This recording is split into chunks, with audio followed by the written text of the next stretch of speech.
Political science में आज हम देख रहे हैं समकालीन विश्व में सुरक्षा। समकालीन मतलब वर्तमान परिस्थितियां जो हैं, तो उनमें सभी देश अपनी अपनी सुरक्षा को लेकर किस तरह से प्रयासरत हैं, इस बात की चर्चा इस अध्याय में की गई है। तो सुरक्षा की अवधारणा कॉन्सेप्ट ऑफ सिक्योरिटी, तो हम सब जानते हैं कि सुरक्षा की जो अवधारणा है वह प्रत्यक्ष रूप से यानी सीधे रूप से राष्ट्रीय हित की अवधारणा से जुड़ी हुई है। सुरक्षा की अवधारणा राष्ट्रीय हित यानी राष्ट्र का हित है, तो राष्ट्र में रहने वाले सभी जनता का हित उससे जुड़ा हुआ है। पूरे इतिहास में राज्य का पहला और प्राथमिक कार्य जो है वह है सुरक्षा को प्राप्त करना और अपने देश की सीमा को और अपने देश को सुरक्षित रखना। तो सुरक्षा राज्य के अस्तित्व की गारंटी है। राज्य में विद्यमान संस्थाओं और सरकारी और व्यक्तिगत संपत्ति की सुरक्षा अति महत्वपूर्ण है। यानी राज्य की जो संस्थाएं हैं, जो सरकारी और व्यक्तिगत जो संपत्ति है, उन सब की सुरक्षा बहुत ज़्यादा आवश्यक है। तो सुरक्षा राज्यों और व्यक्तियों की अनिवार्य आवश्यकता है। सुरक्षा हम सबके लिए बहुत ही अनिवार्य है। राज्य के निवासियों की सुरक्षा के लिए उन्हें किसी संभावित खतरे से बचाने के लिए राज्य द्वारा सैन्य बल यानी राज्य के जो निवासी रहते हैं, तो उन्हें सुरक्षा दिलाने के लिए और उन्हें किसी भी खतरे से बचाने के लिए राज्य क्या करता है, अपने देश में अपने राज्य में सेना भी स्थापित करता है, यानी सेना भी बनाता है, सेना का संगठन करता है। और यह तथ्य कि मात्र राज्य के पास वैधानिक दंडकारी शक्ति होती है, तो इसका आशय है कि राज्य के निवासियों और संस्थाओं की सुरक्षा का पूरा दायित्व या पूरी जिम्मेदारी राज्य के निवासी हैं। और राज्य की जो संस्थाएं चाहे व्यक्तिगत हों चाहे सरकारी हों, तो इनकी सुरक्षा की पूरी जिम्मेदारी प्रत्येक राज्य की होती है। और राज्य इन्हीं की जिम्मेदारी के लिए या सुरक्षा के लिए सेना का भी क्या करता है, संगठन करता है, सैनिक शक्ति भी अपने पास रखता है कि आवश्यकता पड़ने पर वह सेना के प्रयोग द्वारा अपने राष्ट्र की रक्षा करेगा और अपने निवासियों की सुरक्षा करेगा। तो राज्य द्वारा कानून के उल्लंघनकर्ताओं को दंडित करके जनमानस को सुरक्षा उपलब्ध कराई जाती है। राज्य ये प्रावधान भी करता है कि जो व्यक्ति उपद्रव मचाते हैं या जो कानून का उल्लंघन करते हैं, जिससे कि अन्य जनमानस को असुविधा होती है, तो राज्य उनको दंडित करता है। और राज्य द्वारा अन्य राष्ट्रों के संभावित आक्रमण से रक्षा के लिए हथियारों का प्रयोग भी, यानी प्रत्येक राज्य इस बात के लिए भी तैयार रहता है कि अगर उस पर ऐसी कोई मुसीबत आई कि अन्य राज्य उस पर आक्रमण करने की इच्छा से उस पर हावी हुआ या आक्रमण किया, तो उसका प्रयोग करने के लिए, उसका मुकाबला करने के लिए भी राज्य तत्पर रहता है। ठीक है। तो क्या है, अंतर्राष्ट्रीय संबंधों की पूरी व्यवस्था सुरक्षा के इर्द गिर्द घूमती है। यानी कोई राष्ट्र अगर सुरक्षित है और शक्तिशाली है और अंदर से मजबूत है, कोई राष्ट्र सुरक्षित है, शक्तिशाली है और अंदर से मजबूत है, तो उसके अंतर्राष्ट्रीय संबंध भी अन्य राज्यों से अच्छे होंगे और सभी राज्य उसकी ओर, मतलब अगर शक्तिशाली राज्य है तो सभी राज्य उसकी तरफ आक्रमण करने से या उसकी तरफ उंगली उठाने के से पहले सोचेंगे। ठीक है। तो राज्य हथियारों का संग्रह सुरक्षा को ध्यान में रखकर करता है और इसे प्राप्त करने के प्रयास में वो कभी कभी अन्य राज्य पर आक्रमण भी कर देते हैं। कभी कभी ये होता है कि अगर किसी राज्य की सुरक्षा अन्य राज्य द्वारा हस्तक्षेप की जाती है या सुरक्षा आहत होती है, तो वह उस राज्य पर आक्रमण भी कर देते हैं।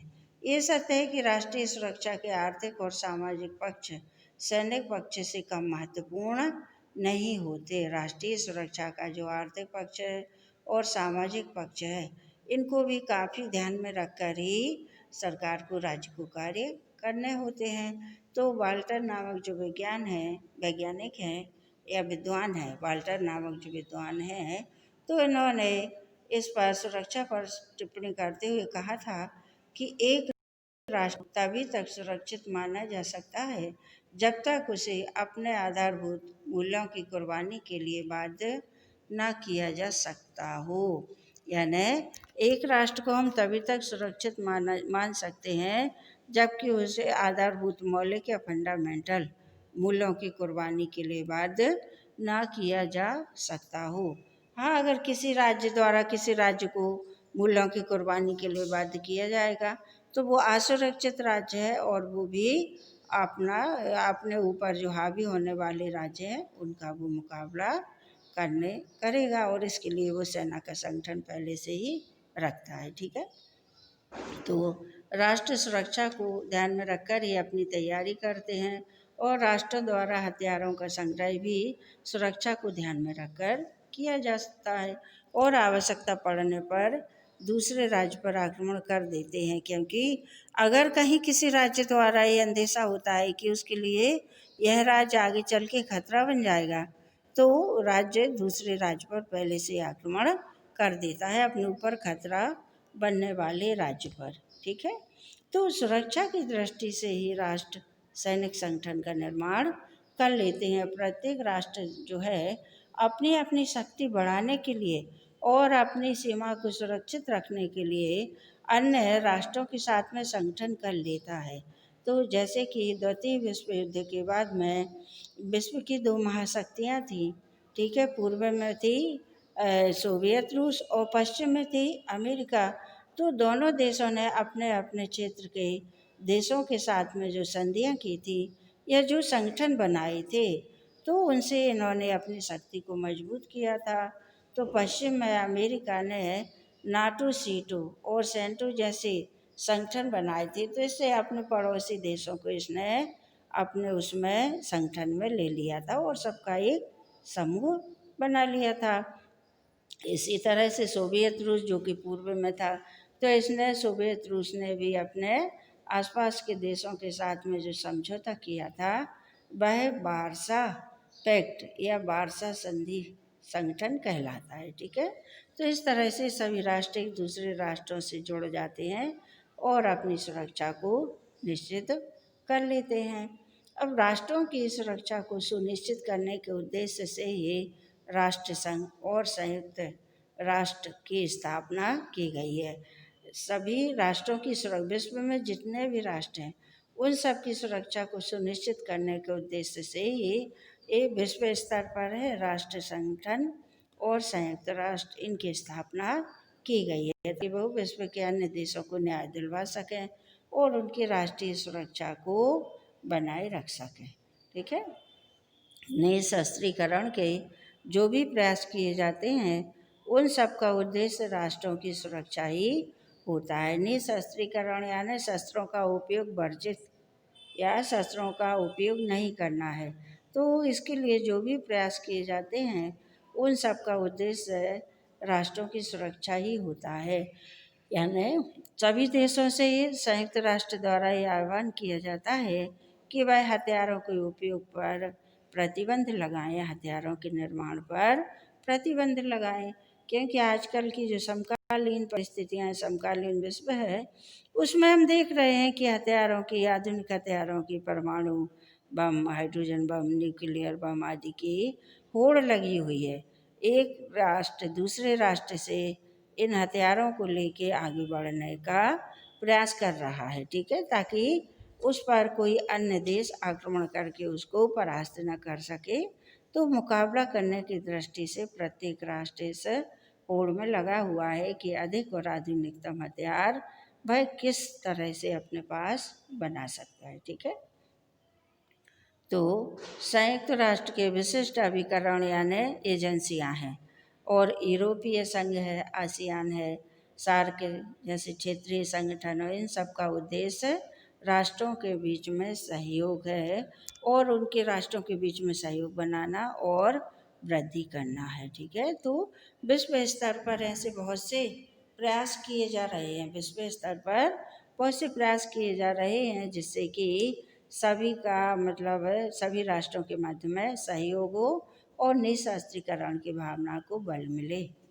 तो परमाणु हथियारों से राष्ट्र की सुरक्षा को बहुत ज़्यादा खतरा है। इस संदर्भ में तो अमेरिका और रूस का नाम सबसे पहले आता है और विद्वानों द्वारा ऐसा अनुमान लगाया जा रहा है कि विश्व की कुल परमाणु क्षमता का, विश्व में जितने परमाणु हथियार हैं, तो उन सब का 90% हिस्सा अमेरिका और सोवियत रूस के पास है। ठीक है, परमाणु क्षमता सुरक्षा के समक्ष एक बहुत बड़ी चुनौती है, और जो परमाणु बनाने की जो क्षमता है प्रत्येक देश की, वह सुरक्षा के सामने एक बहुत बड़ी चुनौती बनकर ये खड़ी हो रही है। विश्व सुरक्षा को खतरा उन राष्ट्रों से नहीं है जिनके पास परमाणु हथियार नहीं है, वरन उन राष्ट्रों से है जिनके पास परमाणु हथियार है। ठीक है, तो वो क्या है कि मतलब विश्व की सुरक्षा को खतरा उन्हीं से है जिनके पास आधुनिकतम परमाणु हथियार हैं। ठीक है, और सुरक्षा को खतरा किसी भी राष्ट्र के लिए चिंता का विषय है। अपने अपनी सुरक्षा को लेके सभी राष्ट्र बहुत ही चिंतित हैं। ठीक है, और जिनके पास परमाणु हथियार हैं तो उनको ये आवे से इस बात की गर्मी रहती है कि वो तो किसी भी देश पर आक्रमण करके उस पर अपना दबाव बनवा सकते हैं।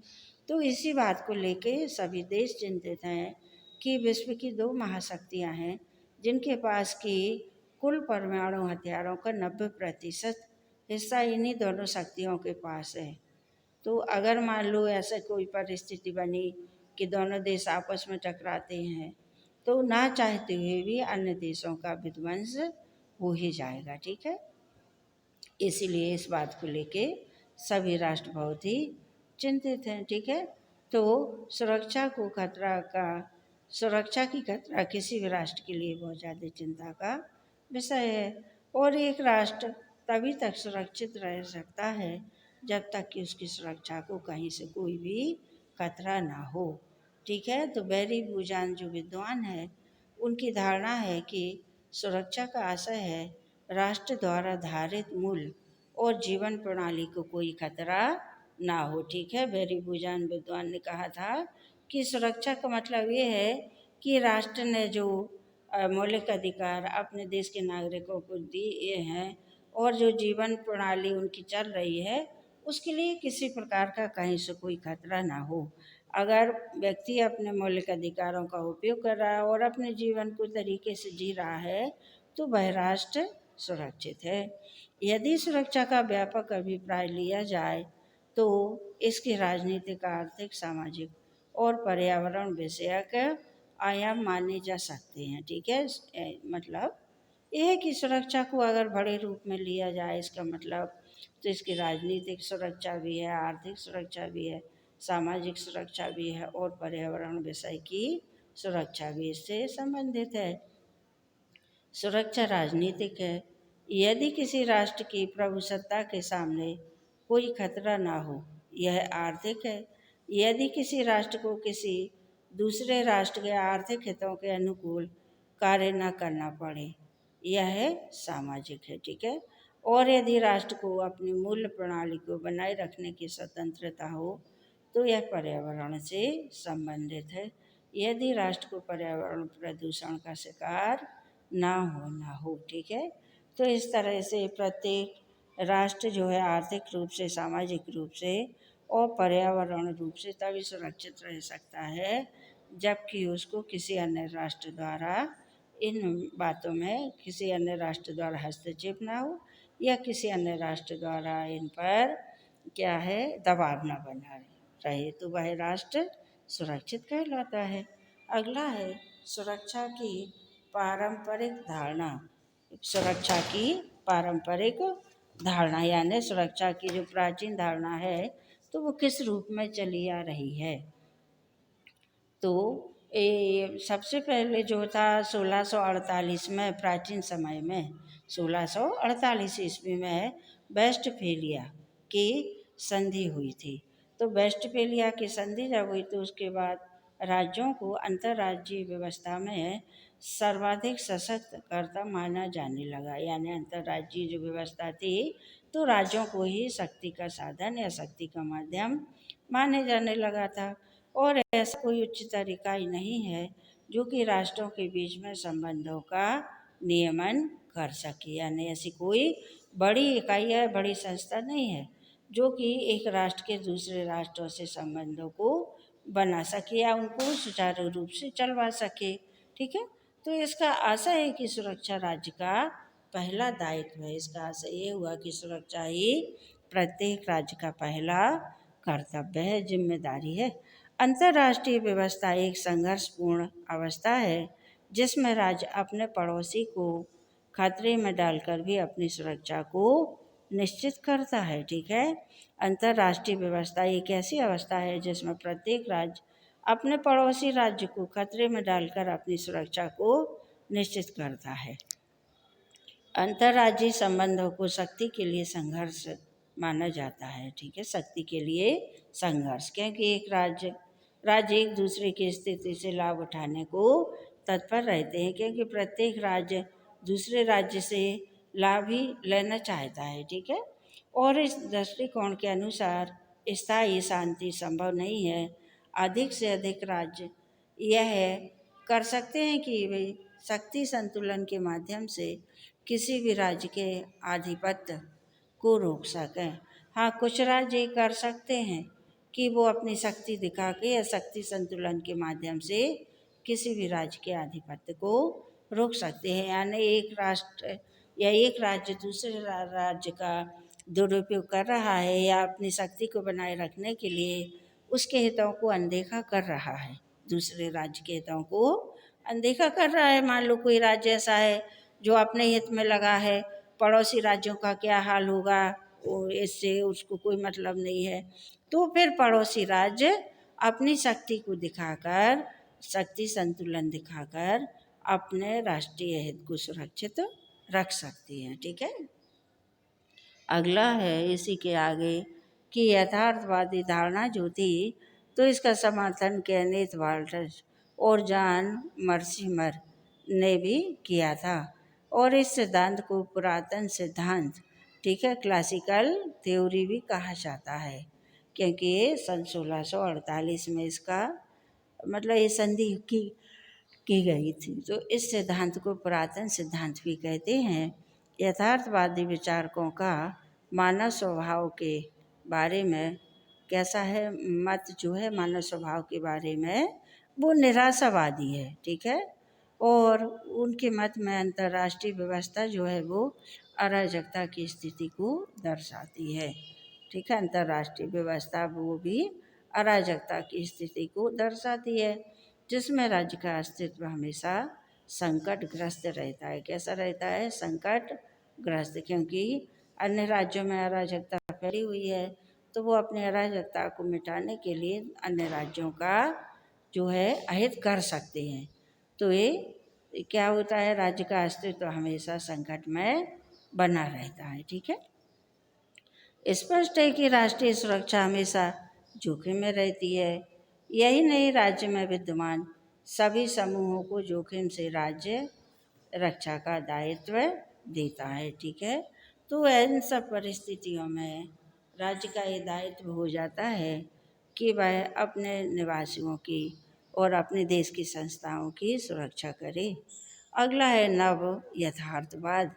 तो केनेथ वाल्टर्स और जॉन मर्सी ने नव यथार्थवाद को इनका समर्थन किया था और सुरक्षा और अंतर्राष्ट्रीय सुरक्षा व्यवस्था की संरचना, इन्होंने कहा था कि सुरक्षा अंतर्राष्ट्रीय व्यवस्था की संरचना का परिणाम होती है। यानी एक देश सुरक्षित है और एक देश में शांति है तो वो किसी अन्य देश को परेशान नहीं करेगा। इसी तरह से ऐसे सभी देशों में शांति है तो अंतर्राष्ट्रीय शांति है, या अंतर्राष्ट्रीय तौर पर वो व्यवस्था ठीक तरीके से बनी रहेगी। इस दृष्टिकोण का मतलब है कि भविष्य में अंतर्राष्ट्रीय व्यवस्था उतनी ही हिंसक होगी जितना कि भूतकाल में रही है। यानी अगर, ठीक है, अगर कोई देश में अराजकता फैली है और वो अन्य देशों के हितों को वो अनदेखा करता है अपने देश की अराजकता को मिटाने के लिए, तो अन्य देशों में भी अराजकता और हिंसा फैल जाएगी। तो इसका मतलब ये इतनी हिंसक होगी जितनी कि भूतकाल में। तो ऐसे कहा जाए तो बहुत से देशों में अहिंसक अराजकता फैल जाएगी और ये हिंसक भावना जो है, इससे अंतर्राष्ट्रीय व्यवस्था वो बहुत ही बिगड़ जाएगी, ठीक है, और ये हिंसक बन जाएगी, अहिंसा का रूप ले लेगी।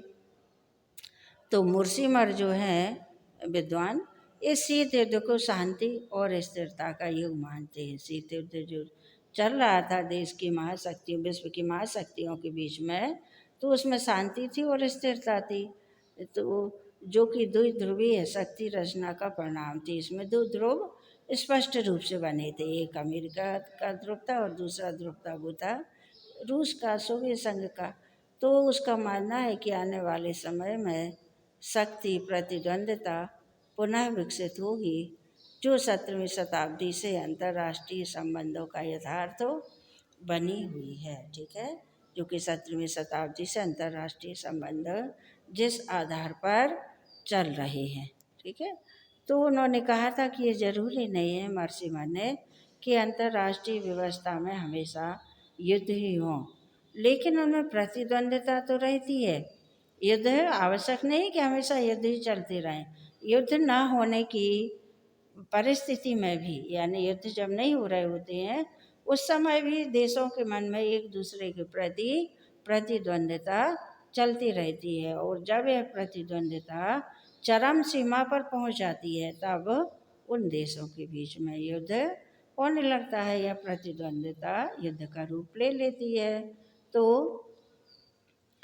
और राष्ट्रों के बीच सहयोग भी होता है, लेकिन सहयोग की अपनी सीमाएं होती हैं। ऐसा नहीं, प्रतिद्वंद्विता होती है, लेकिन राष्ट्रों में एक दूसरे के सहयोग की भावना भी होती है, और लेकिन सहयोग की सीमाएं रहती हैं, ठीक है।